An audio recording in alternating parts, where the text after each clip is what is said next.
Chapter 1621. The Fordhams surrounded Jacqueline like menacing tigers. The bridling resentment in them was screaming to kill her. David took a deep breath, suppressing the murderous intent in him. Jacqueline, I want you to tell us Toxic Hive's hiding spot and what Deborah has done all these years. I want you to lure her out too. That was the only reason they let her live. Jacqueline sneered. You tried so hard to take away all my savings. I have nothing now, so what's the point of telling you that? It's just a matter of time before I die. She was trying to guess what they plotting. I do have all the documents and data from Toxic Hive.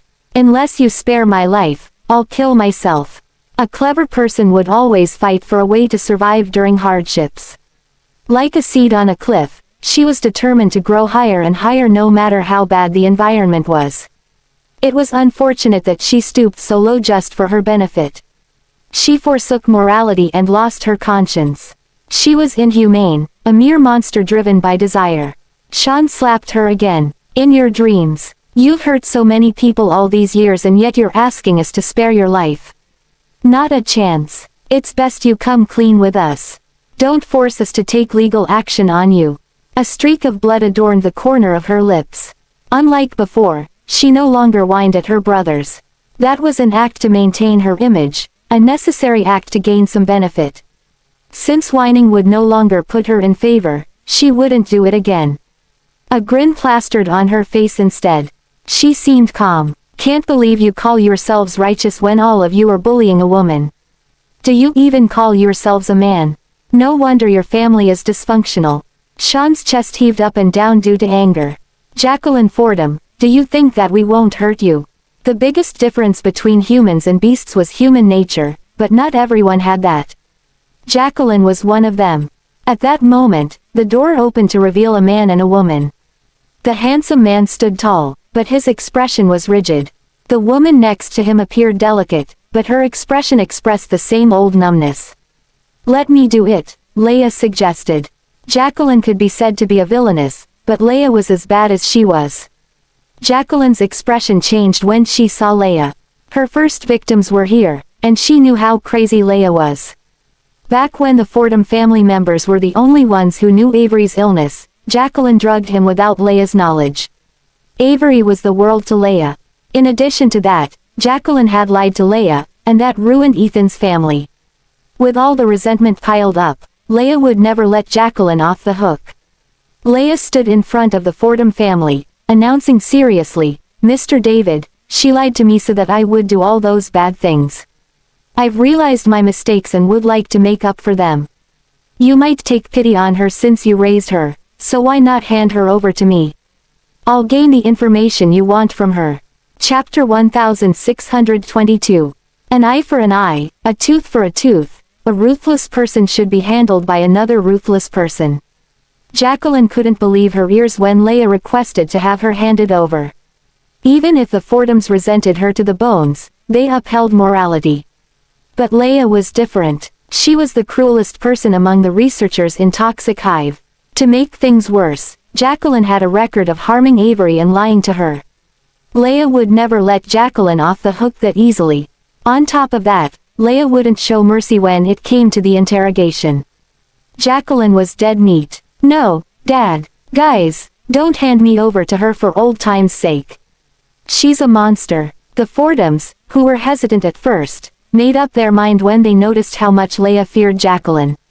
Wearing a lifeless expression, Leia slowly walked up to Jacqueline. Jacqueline attempted to escape, but Linus was quick enough to yank her back. The murderous intent loomed over her. His towering stature and strong presence overwhelmed her. With a single swing from him, her body hit the table, causing the documents to scatter on the floor. Men were born physically stronger than women. Her back hurt so much that she couldn't speak. Linus looked down at her. Where are you trying to go? She couldn't say anything. Suddenly, her arm stung. Leia had injected a syringe into her. By the time Jacqueline realized what was going on, the liquid was injected into her body. Leia Miller, what was that? Leia smirked coldly. Something that'll make you confess everything that you've done. Although Leia held a high position in Toxic Hive, Deborah and Jacqueline put their guard up because of her identity. Aside from some research and work, Leia couldn't access the core secrets of the organization. Jacqueline couldn't die here. The Fordhams needed a lot of information from her. There was no way Brandon was unrelated to Deborah's and Jacqueline's long-year plan. He was missing, and no one could find him. Linus gave the two bodyguards a look, hinting at them to follow Leia.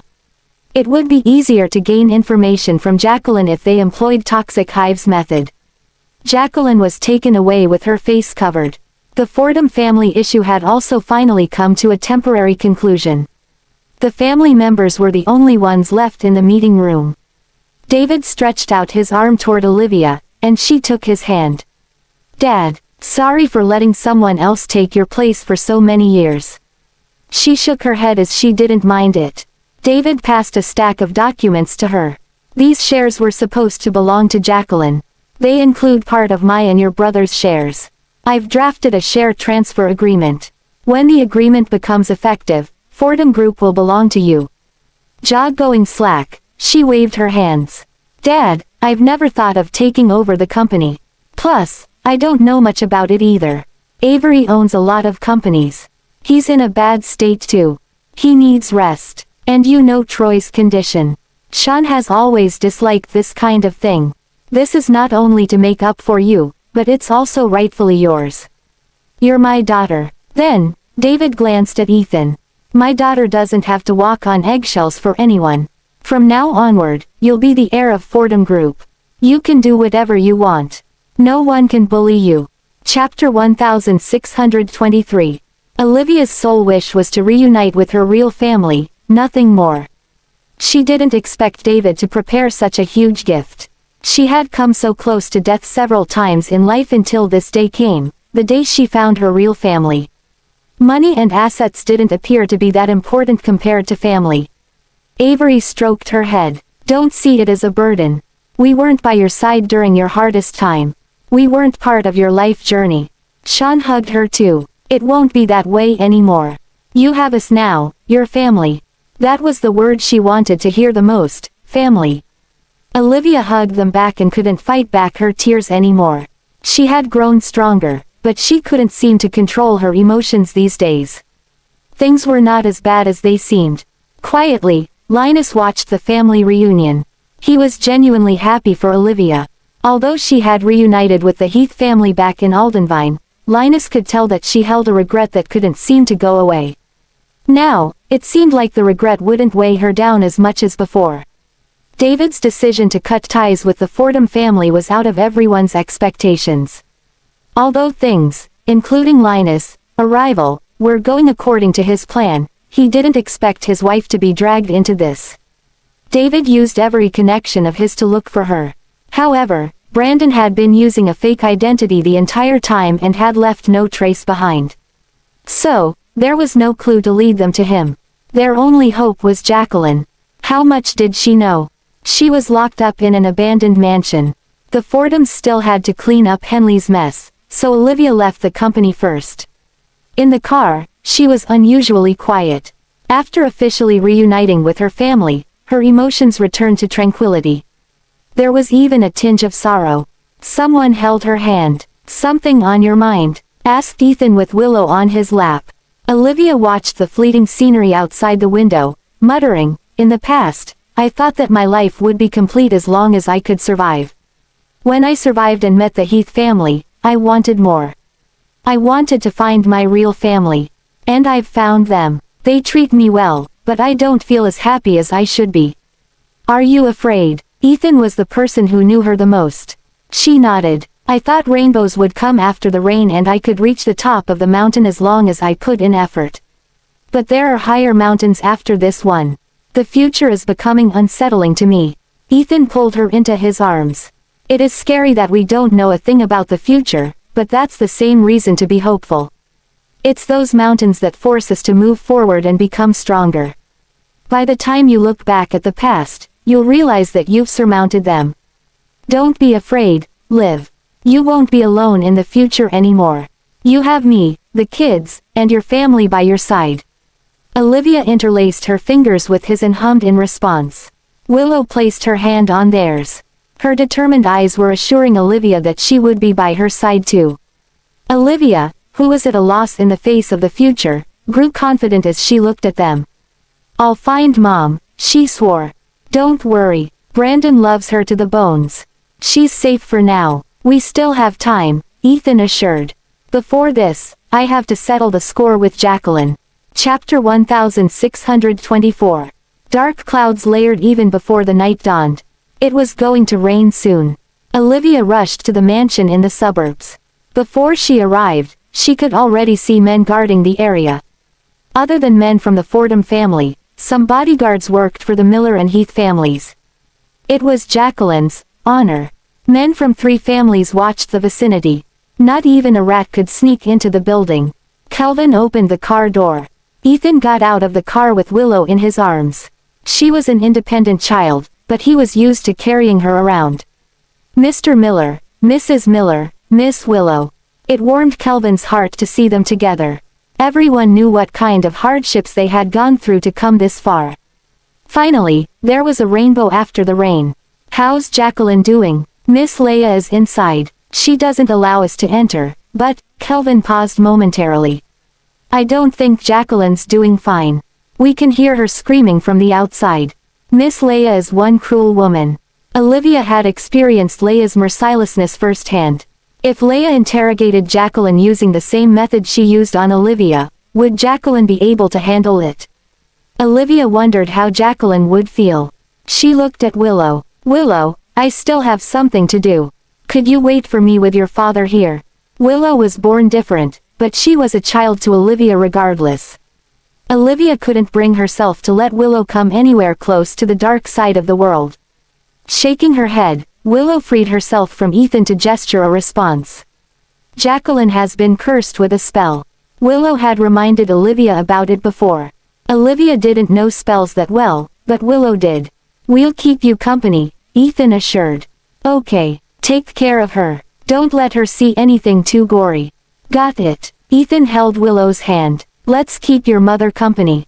In the past, Olivia took a dark and dangerous route all by herself. But she wasn't going to make the same mistake again. She had more and more people by her side. She was no longer alone. There were only 2 functional lights along the corridor in the run-down mansion. They found the place at the very last minute. A faint musty smell filled the building. Spider webs were hanging below the staircase in the corner. A moth was trapped in the middle of the web, struggling vigorously to free itself. However, its instinctive action only made the web coil more around it. The spider web was shaking due to the vigorous movement of the moth. At the edge of it stood a huge black spider staring at the moth quietly as if it was gloating at the moth's actions. A scream filled the air, adding spookiness to the old mansion. Olivia opened the door and blocked Willow's view by standing in front of her. The room was dark as the lights weren't turned on. Only a ray of sunlight shone into the room from the window. There were 2 people in the room. One of them was kneeling while the other was standing.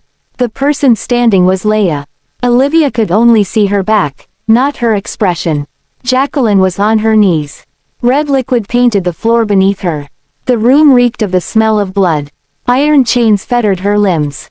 She slowly lifted her head at the sound of the door opening. Her cascading hair covered her face, revealing only a pair of eyes. They seemed lifeless. A streak of blood adorned the corner of her lips, and she looked feeble. "You've come." Chapter 1625. Olivia walked toward Jacqueline. Awkwardness and guilt filled Leia when she noticed Olivia's presence. Olivia was her sister-in-law, but she drove the couple to a divorce with her bare hands. She even almost killed Olivia. Biting her lip, she didn't know how to face Olivia. Leia didn't have the courage to look Olivia in the eye. Silently, she stood in a corner while feeling uneasy. Olivia already did Leia a favor by sparing her life. Naturally, she wouldn't greet Leia. Ignorance, that was Olivia's choice. She bypassed Leia to come to Jacqueline. There were no obtrusive wounds on her. Olivia fixed her gaze on Jacqueline's fingertips, which were bleeding. Blood dripped onto the wooden floor, splattering into a striking red flower. "What lowly methods. If you want to kill me, do it properly." Olivia lowered her gaze expressionlessly. She kept staring at Jacqueline, and she did it so calmly that Jacqueline was spooked by that gaze. What are you looking at me for? Stop pretending. Don't you want to kill me? You hate me to the bones. I was just thinking about the day I first met you. You were so bright and elegant, reminisced Olivia. The first time she met Jacqueline, other than that familiar face, Jacqueline's self-confidence drew her in. How could such a lively person commit to such cruel deeds? Olivia's tranquility looked so out of the picture as Jacqueline seemed so worn out from the suffering. Jacqueline had lived half of her life with pride. She'd feel better if Olivia opted for a direct confrontation for revenge. Yet, Olivia seemed surprisingly calm. She was so calm that it agitated Jacqueline. Jacqueline learned mannerisms from a young age. Although her identity was fake, it was a fact that she attended those systematic mannerism lessons. Now that Olivia was standing before her, her true nature came to the surface. Olivia looked at her. It was as if their identities had never switched since the beginning. One was a talented woman who lived with dignity, one was a woman who came from a humble family with a low status. The inherent inferiority and self-doubt were in Jacqueline's blood despite the years of luxurious life she had. She smirked. That was the first time you met me. You didn't know that I met you a long time ago. That year, after finding out about her true identity, she begged Deborah to tell her where the real Miss Fordham was. She traveled to Aldenvine and met the little girl whose fate was switched with hers. Olivia was playing the piano in public. The silver sequin dress complemented her beautiful features as her fingers ran across the piano keys with confidence. Even though Jacqueline had learned how to play the piano, she couldn't help but admit that the girl in the spotlight was born to be the main character on stage. Jacqueline, who had stolen that spotlight from Olivia, hid in a dark corner and watched Olivia quietly. After reading Olivia's personal information, Jacqueline realized that Jeff's family wasn't that rich. But he raised her like a princess. Olivia had everything she needed and wanted. At first, Jacqueline comforted herself that this should be for the best.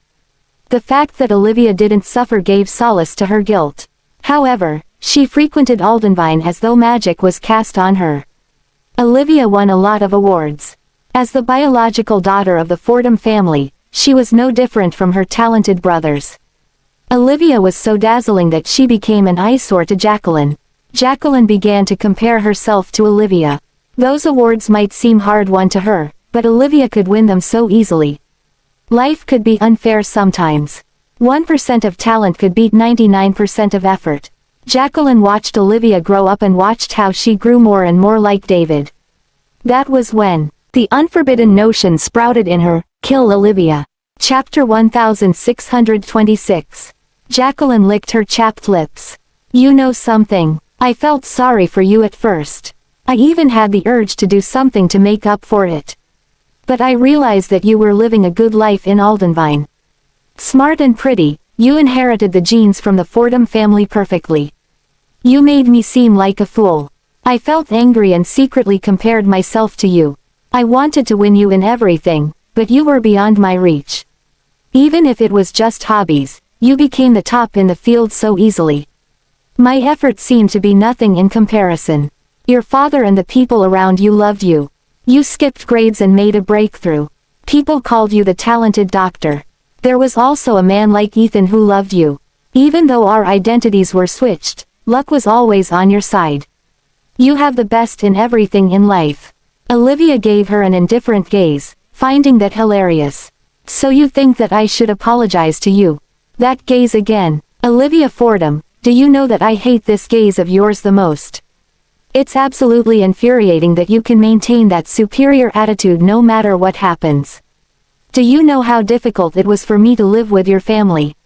I was born ordinary. I had to spend days and months and years learning the things that they could pick up so easily. I spent a lot of my time learning. Wow, should I award you a model award? Olivia gripped Jacqueline's neck tightly. She even lifted the woman. You took away my place, stole my family's love, ruined my marriage, made me fall terminally ill, made me give birth to my children before it was time, almost killed my children, and murdered Mona and Snowball. You ruined my life. Do you know how painful chemotherapy is?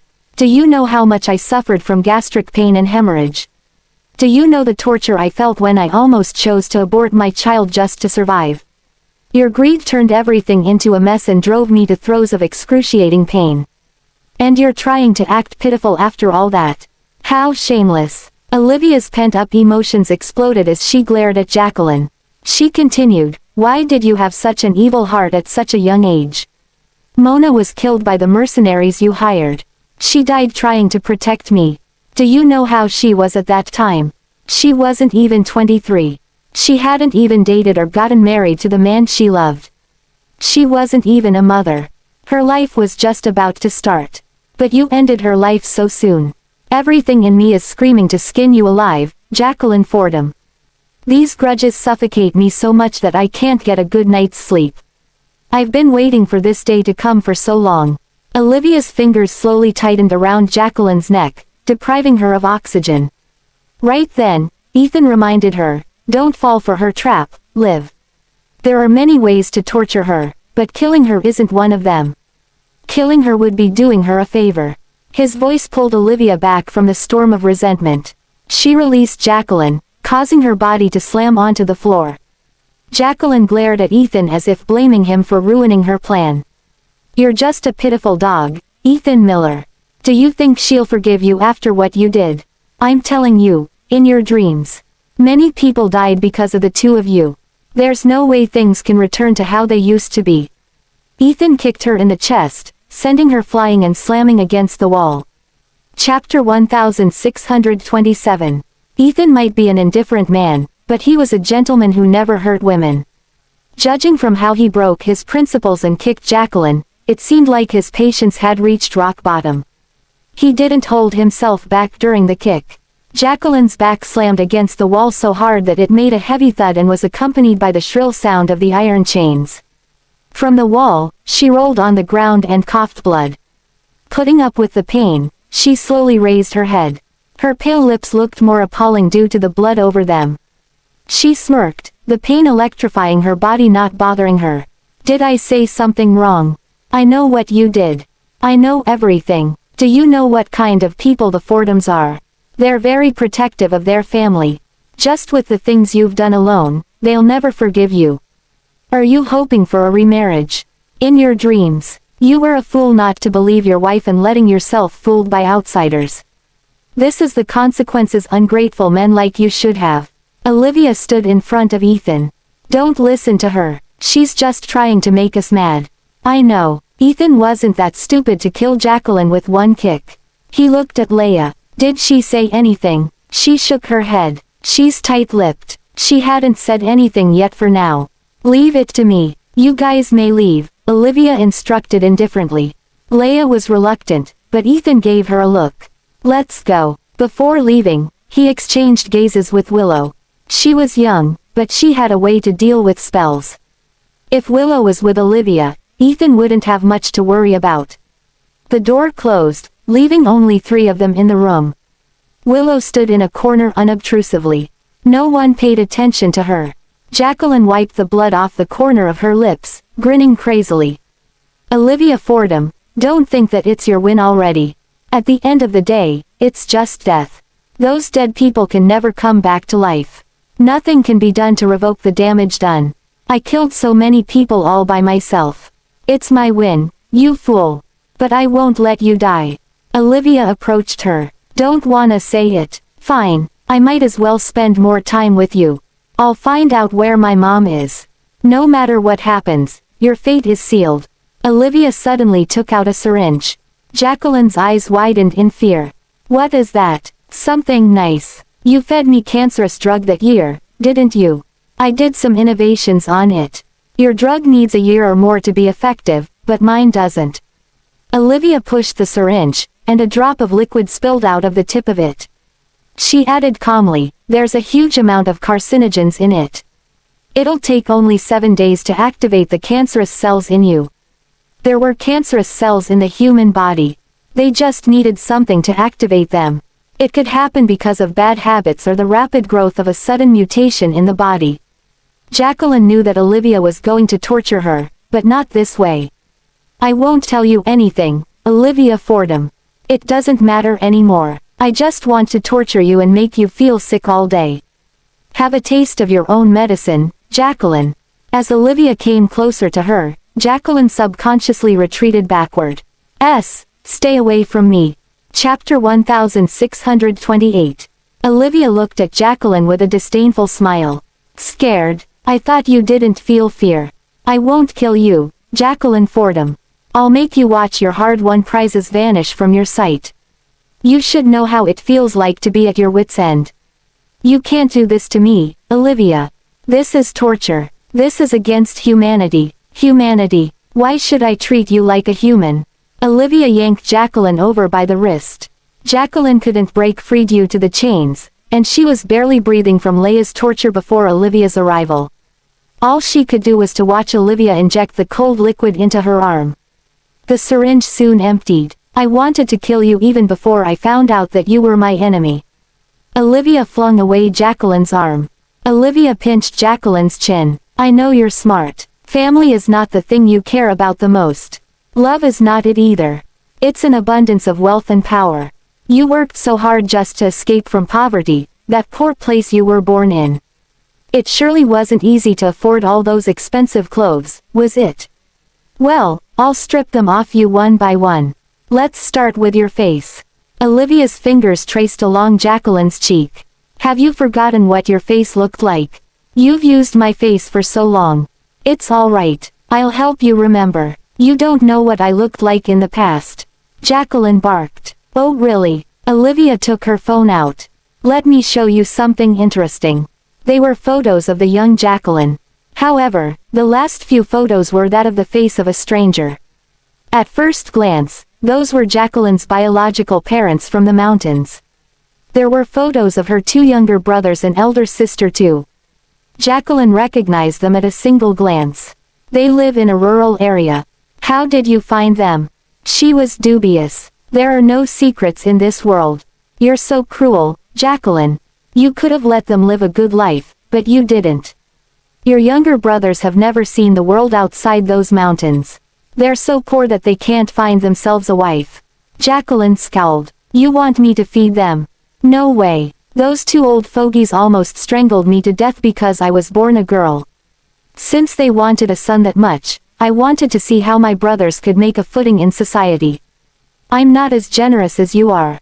I'm glad to hear that. Olivia showed the last photo. This photo is generated with the photos of your younger self and your family. I'll contact the best plastic surgeon for you. You should look like yourself for once and for all. Compared to getting killed, seeing her old photos was more torturing to Jacqueline. Please don't do this to me. Don't you want to know where Deborah is? I'll tell you everything. To deal with someone like Jacqueline, stripping her mask off worked better than physical torture. Great. Other than that, I want to know about Brandon. Where did he hide my mother? As soon as she said that, Olivia heard the commotion outside. What's happening out there? Willow pointed at the sky through the window. A swarm of bugs flew at full pelt, forming a black moving cloud in the sky. Due to the distance and the small size of the bugs, Olivia couldn't discern what kind of bugs they were. Jacqueline smirked creepily. All of you are going to die here today, Olivia. Chapter 1629. Olivia recalled Willow's words about the spell on Jacqueline. Strangely enough, Jacqueline was all tied up. She couldn't do anything to manipulate the bugs. No, she's not a witch. It's because of the spell. Olivia figured it out. Willow nodded in agreement. Hurry, tell those people to come inside. Jacqueline didn't pose that much threat, but the spell on her could work as a tracker. The witch could track down her whereabouts accurately. Those densely packed bugs surely weren't a good sign. The other party might intend to exterminate all of them. Once the guards were killed, the other party could take away Jacqueline easily. In the past, Olivia might have thought such tales were a myth and wondered how scary a bunch of bugs could be. However, her experience told her otherwise. The village where she and Willow once stayed was an isolated residence of the minority community that had remained hidden from the world for 1,000 years. The villagers were most skilled in spells. Willow was born after a difficult labor, in which Olivia nearly lost her life due to severe bleeding. In addition to Willow's green eyes, the villagers believed that she was a divine gift. When Willow was born, the villagers cast a banned spell to protect her. That was why poison and spells would never fear her. Furthermore, they would teach Willow spells during their free time as the village was located in nature. Olivia tried to learn, but she didn't have the talent for it. Although she couldn't learn it, she had witnessed how powerful a spell could be. A simple spell could basically manipulate a human. The legendary killer that topped the killer charts was said to be invisible. Even without the use of weapons, he never left a trace whenever he murdered someone. Olivia had enough reasons to believe that he could cast spells too, but he was mysterious. His origin was a mystery, and he rarely accepted missions. Although it had been years since he last accepted missions, stories of him spread like legend within the circle. After knowing all this, Olivia would never underestimate a puny bug anymore. It was no wonder Jacqueline was fearless. She knew that someone would come to save her. How about I impart some knowledge, Olivia? Those bugs are cultivated to kill people. They've been fed with 1,000 kinds of poisons since they were young. Every part of them is poisonous. Once they enter a human's body, the person will instantly die of poisoning. Hiding in a building won't help. As long as I'm here, they'll find a way to intrude on the building no matter how small the crevice is. I wonder how many crevices we can find in this run-down mansion. She caught a breath before continuing. They're not only very poisonous, but they're intrusive too. They'll squeeze their way into every hole they see. From the nose, ears, and mouth, they'll find their way to get to the human brain and heart. Have you seen anyone having their heart eaten up? I'll show you how it works today. Olivia rushed out of the room.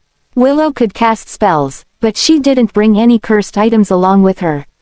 Olivia shouted, "Get inside the building. Don't touch the bugs. You'll die." None of the people outside retreated.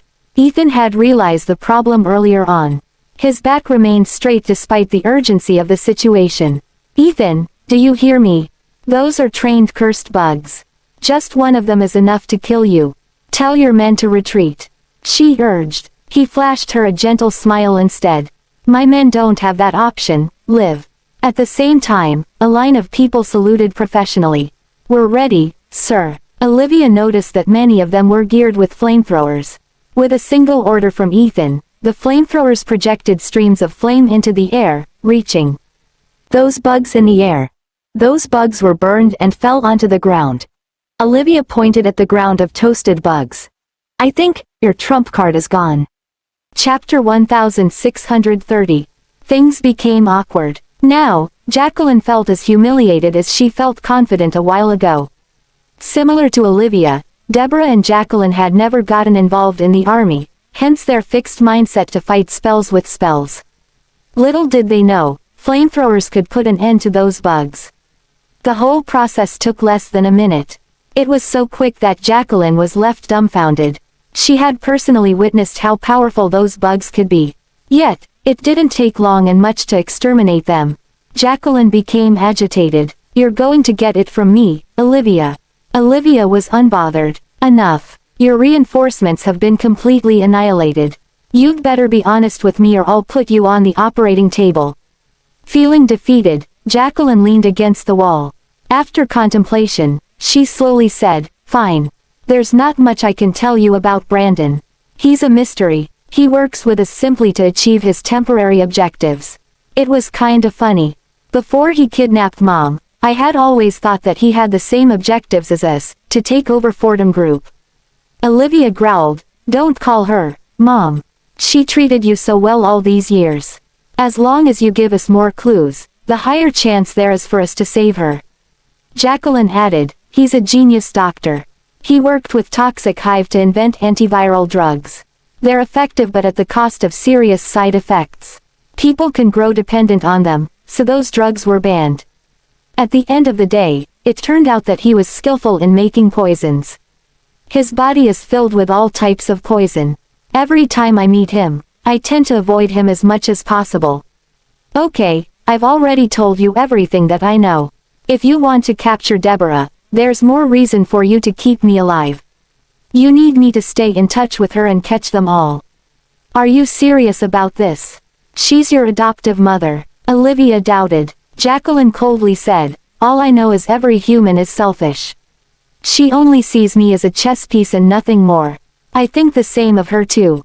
If I help you, could you spare my life? Deborah and Brandon have something going on between them.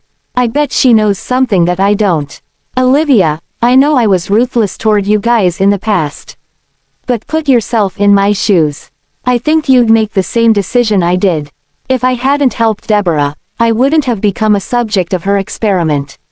I didn't have a choice. If you help us big time, I won't let you die that tragically. Tell me, where is she? Olivia responded. Before Deborah left, she told me to come along. But I didn't because I couldn't bring myself to give up on everything I barely earned after so many years.